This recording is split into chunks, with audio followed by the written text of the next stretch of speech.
fazer. Frost estava aprendendo muito com o know-how alemão. O que ele soube sobre os projetos que o fez acreditar que o Avrocar funcionaria? Será que tinha a ver com um projeto nazista ultra-secreto chamado Repulsion?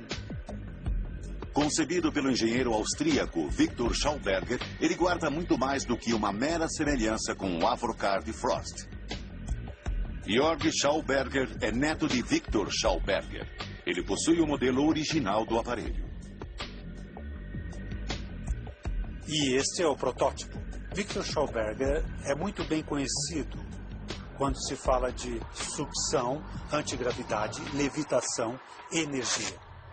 E este é o chamado repulsing.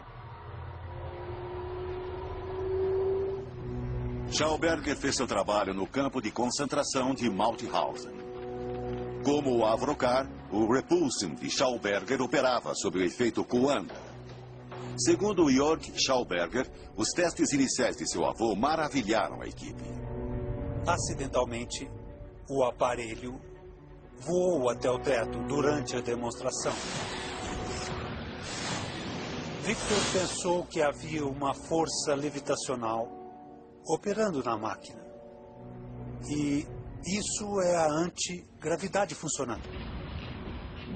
Mas em 1944, quando Schauberger e sua equipe estavam fazendo progressos, a SS ordenou que ele fosse para o leste. Ele escreveu que teria de ir para uma instalação secreta em algum lugar na Polônia. E aí não tivemos mais notícias dele por muitas e muitas semanas. Polônia, onde nasceu o Sino, outro projeto nazista ligado a vórtex e antigravidade. Será que Schauberger foi mandado para reforçar a outra equipe? No fim da guerra, os projetos e protótipos dele foram confiscados pelos aliados. Depois da guerra, Victor disse que os Estados Unidos tinham roubado coisas dele que eram muito importantes para o seu trabalho. Todos os protótipos operacionais do Repulsion desapareceram. Alguns anos depois, quando os primeiros relatos de discos voadores começaram nos Estados Unidos, Victor Schauberger ficou espantado. E ele disse aos jornalistas ou às pessoas que queriam ouvir: fui eu que construí o primeiro disco voador. Nesse caso, eu devo ser o pai dos OVNIs. Será que os projetos confiscados de Schauberger ajudaram os Estados Unidos a construir discos voadores? Neste caso, eles não ajudaram John Frost. Não há nada de espantoso nos resultados do projeto Silverbug. Nos testes, o Avrocar provou que podia decolar verticalmente, mas sua performance ficou limitada devido a problemas de potência. Para conseguirem tirá-lo do chão, era preciso usar quase a potência total. E mesmo assim, ele só conseguia se elevar cerca de 1 metro no ar. E naquela altitude, ele só conseguia alcançar a velocidade de um carro comum. Chegava a uns 60 km por hora. Frost provou que a teoria aerodinâmica do disco funcionava. Mas faltou mais tempo e dinheiro para achar a energia de que a nave precisava. Em 1961, a Força Aérea cancelou o projeto Silverbug e todos os direitos sobre o Avrocar ficaram com o Departamento de Defesa. Parecia o fim da linha para os criadores de discos voadores. Mas será que foi? 4 anos depois, em 1965, um objeto com forma de sino caiu em Kecksburg, Pensilvânia. Os militares e o governo norte-americanos foram acionados imediatamente. Testemunhas oculares relataram que a nave foi levada para a base da Força Aérea Wright-Patterson, o mesmo local onde o Avrocar tinha sido testado 4 anos antes. Seria o objeto de Kecksburg parte de um projeto norte-americano secreto para continuar a desenvolver discos voadores? Será que ele caiu porque, como o Avrocar, não tinha potência suficiente e era instável? Se os militares norte-americanos estavam fazendo testes com discos voadores operacionais, teriam de manter isso em segredo. As pessoas teriam de ser silenciadas. Impossível? Mas isso já havia sido feito antes com os Black Projects, ou projetos secretos, num lugar chamado Área 51.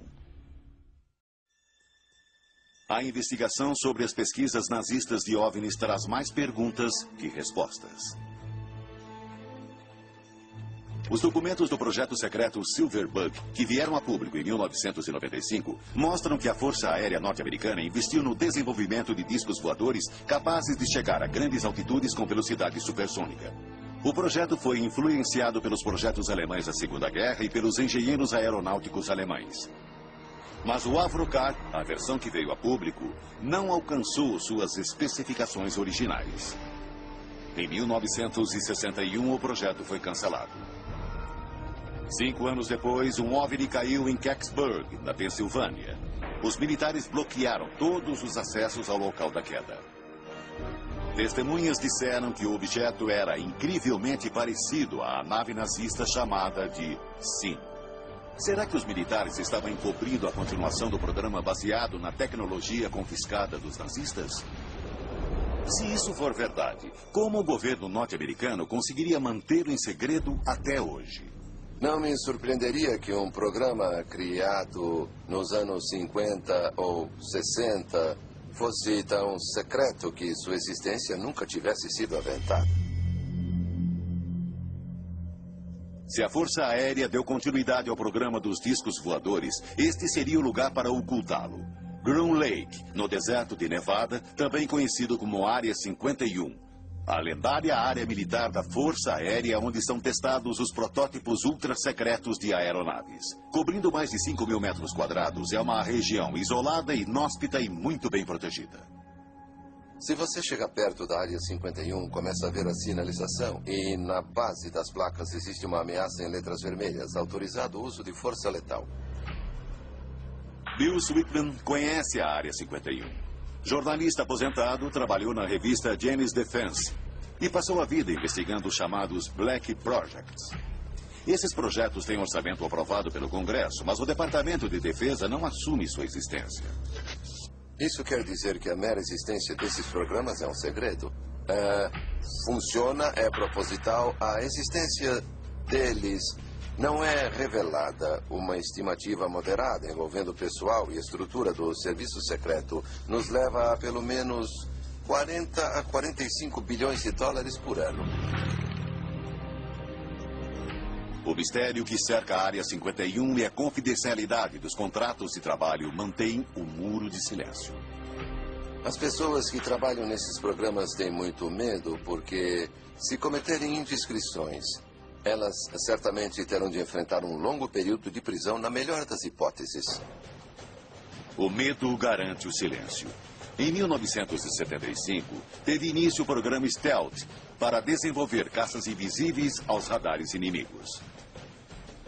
A coordenação do projeto ficava numa instalação de segurança na base Wright-Patterson. Os testes de voo aconteciam à noite. Nem o comandante de Wright-Patterson sabia o que estava acontecendo. Por 13 anos, o projeto foi mantido em segredo, até 1988, quando o mundo teve a primeira visão do incrível F-117. E aí veio o programa mais secreto de todos. O bombardeiro invisível Northrop B-2. Jack Northrop sempre fora fascinado pela ideia dos caças Delta e sabia que a melhor maneira de reduzir o arrasto é remover a cauda e a fuselagem. Os engenheiros nazistas já haviam provado que isso era possível, com o Horten H-9. Havia inclusive o exemplo de uma aeronave que nunca tinha voado, mas tinha sobrevivido e sido confiscada pelos Estados Unidos, sendo guardada na base da Força Aérea Wright-Patterson. Quando o bombardeiro B-2 foi exibido ao público em 1988, mostrava uma incrível semelhança com o